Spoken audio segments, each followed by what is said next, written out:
Fine, this is the 12th problem. Let us check out. The sum of three consecutive even number is 126. Right, the sum they have given. What is the difference between twice the lowest one and one of the highest one? Of the highest one. Right.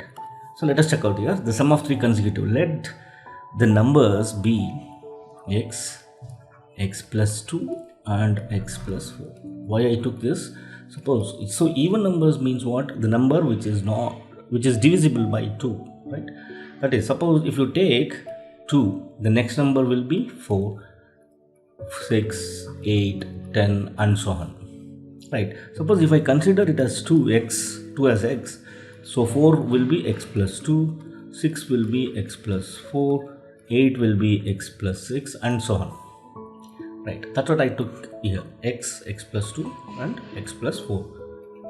Right, so what they have given, the sum of three consecutive even number, that is we have to find the sum here, x plus 2 and x plus 4, sum they have given, that is 126.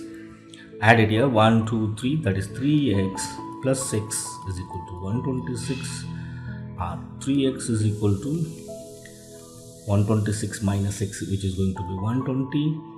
Or x is equal to 120 by 3, which is going to give us 40. So therefore the numbers are 40, 42 and 44. That is x plus 2 and x plus 4, right? Now we are supposed to find the difference. Twice the lowest one, twice this, that is 2 into 40, which is going to give us 80. Half of the highest one, half of this, that is 44 by into 1 by 2, which is going to give us 22. So we are supposed to find the difference of it. 80 minus 22, which gives 10 minus 2 is 8, 7 minus 2 is 5, 58. So option B is the right one.